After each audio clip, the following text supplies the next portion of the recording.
Chapter 1, Fundamentals of Thermodynamics, Section 1.8, Extensive and Intensive Functions. Extensive functions are proportional to the amount of the system. For example, mass, volume, energy, kinetic energy, potential energy, and the number of moles. So let's look at one example. If you have 2 bottles of water versus 1 bottle of water, the mass of 2 bottles of water is twice the mass of 1 bottle of water.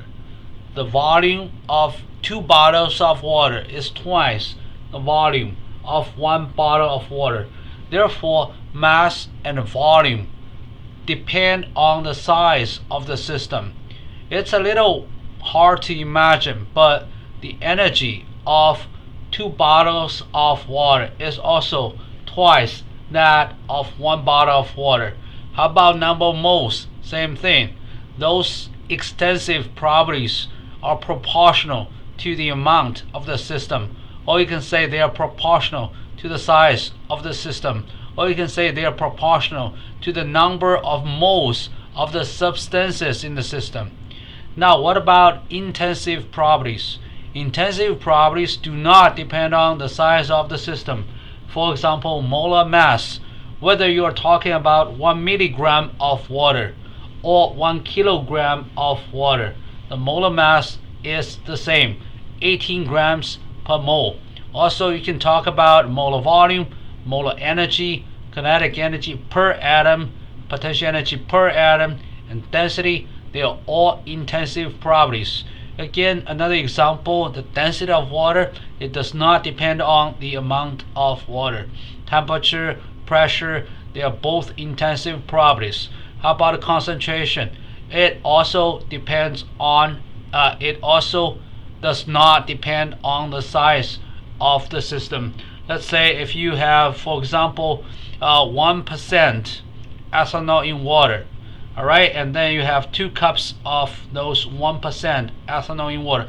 You combine these two, what's the final concentration? It's still 1%. What if you have 100 such beakers? In each beaker, you have 1% ethanol in water. You combine 100 beakers. What's the concentration? It's still going to be 1%. Concentration does not depend on the amount of the system. So again, we can sometimes just compare 2 moles of water with 1 mole of water for a function. If the value of the function is different for 2 moles of water versus 1 mole of water, well, then it's very likely an extensive property. If the property does not depend on the amount of water, then it's very likely an intensive property. For example, concentration. Here's a numerical example, 1.8.1. We can calculate the molar concentration of pure water, assuming its density is 1 gram per milliliter. So we did not give the amount of water. It can be 1 milliliter, it can be 1,000 milliliters. It does not matter. If it's 1 milliliter, then the water weighs 1 gram. We can convert 1 gram to moles, and then we use moles divided by 1 milliliter. Work out the concentration, 55.5 molar. Or you can assume the amount of water is 1 liter. If you have 1 liter of water, you have 1,000 grams. You can convert 1,000 grams to the number of moles and then divide it by 1 liter. You'll get the same concentration. The detail of the calculations can be found here if you click this wolframalpha.com webpage. Again, it's the molar concentration or density of 2 moles of water twice the concentration or the density of 1 mole of water. No, the answer is no. Whether you have 2 moles, 1 mole, or 1,000 moles of water, the concentration is the same, the density is the same. So in summary, extensive and intensive functions have this kind of relationships. You can sum up or you can subtract one extensive property from another. Extensive plus minus extensive is still extensive. For example, if you have 5 grams, 10 grams of water together, you have 15 grams of water. Mass plus minus mass, you get mass, it's extensive. And you can do intensive properties plus minus intensive properties. The result is still intensive, but never add extensive property and intensive property together, because the units won't even match. For example, density is intensive, mass is extensive. Can you add 5 grams and 3 grams per milliliter? You cannot do that. Again, the units won't even match. What if you have extensive divided by extensive? The result is going to be intensive. This is because both the numerator and denominator are proportional to the amount of the system. But when you do division, they cancel. What if you have extensive divided by intensive? The result is extensive because on the top it's proportional to the number of moles. On the bottom it does not depend on the number of moles. Therefore the result is extensive. What about intensive divided by intensive? It's going to be intensive. For example, let's look at the ideal gas law. PV equals nRT. What about pressure divided by temperature?